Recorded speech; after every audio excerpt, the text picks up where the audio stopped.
कि हे प्रभु ऐसा कोई व्रत बताएं जिसको करने से सबको कल्याण हो, कम समय में हो, नारी जातियों को सबसे अति उत्तम भलाई हो सके।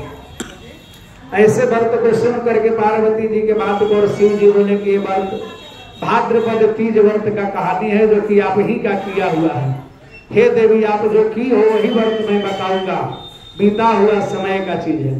पार्वती जी ने कही कि ठीक है हे स्वामी, जो आपको उचित लगे अपने मुंह से सुनाइए। अपने मुख विदार से कहते हैं तो शिव जी पार्वती जी से कहे और पार्वती जी शिव का सुनवात करते हैं। सुनते में कहे कि क्या कार्य करना चाहिए। कहे कि तीज व्रत में कार्य किया गया कि भाद्रपद पहले के समय में ऐसा हुआ है जो कि सुनिए।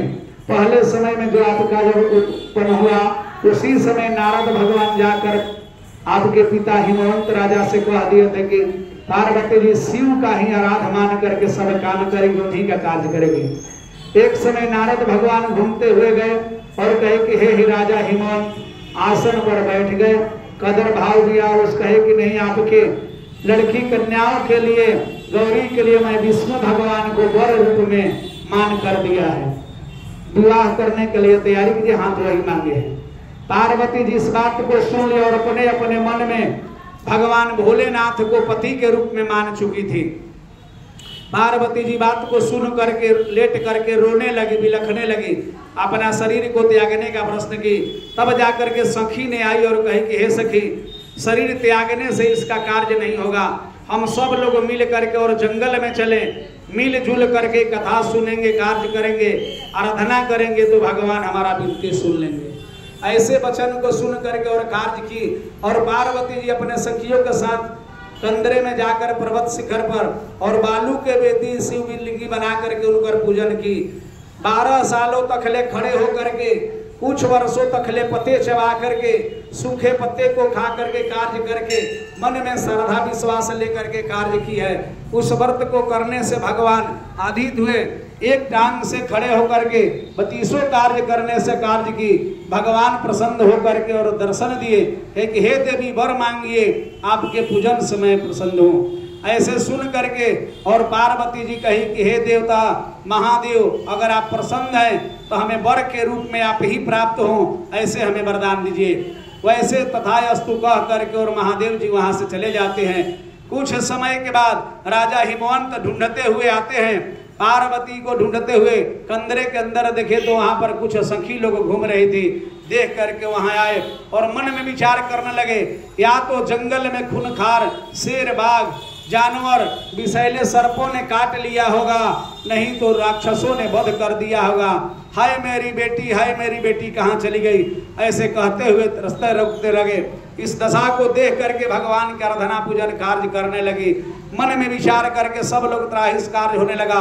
ऐसे सोचने के बाद फिर मृक्षा खुले तो पार्वती जी के पास जाकर पूछे कि हे बेटी कौन तुमको दिक्कत हुआ, राजमहल में क्या दिक्कत हुआ, कोई बोल दिया क्या हुआ। पार्वती जी कहे कि हे पिताश्री हमें कोई दिक्कत कोई बोला नहीं है, हम अपने तन मन धन से भगवान शिव को पति के रूप में मान चुकी हूँ और आप जो हैं सो भगवान विष्णु के साथ मेरा वर्ण करना चाहते थे, इसी कारण से मैं भगवान का आराधित करके और आराधना करने के लिए यहाँ दर्शन में आई हूँ। भगवान शिव हमें प्रसन्न होकर के वरदान में पति रूप में प्राप्त हो चुके, यही हमारा कामना है। फिर भी कहे प्रजा आरक्षित करने वाला राजा हिमवंत, हे बेटी चलो घर, तुम्हारा विवाह भगवान शिव से ही करा दिया जाएगा। ऐसे मन में सोच करके श्रद्धा के साथ पति के साथ अपना पिता के साथ घर आई और विधिवत उनका विवाह शादी करा दिया गया। फिर भी कहे कि हे सरकार, जो भी श्रद्धा मन विश्वास से भगवान शिव का आराधना करेगा, तीज के रोज निराहार रह करके पूजन करे, कार्य करे, तो उनका इच्छा प्राप्ति हो जाएगा।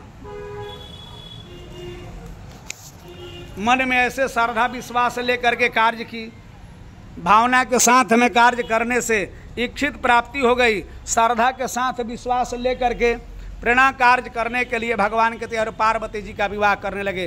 फिर पूछी कि इसमें कार्य क्या करना चाहिए, कौन सा तीज का कार्य हुआ।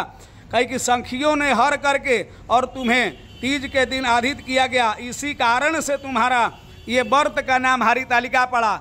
इसलिए कि आषाढ़ के महीना में, सावन के भाद्र में और चिड़चिड़ाती दोपहरिया में, बरसात में तुम तप की हो, इस कारण से इस व्रत का हरितालिका नाम पड़ गया और इसमें कार्य करना चाहिए।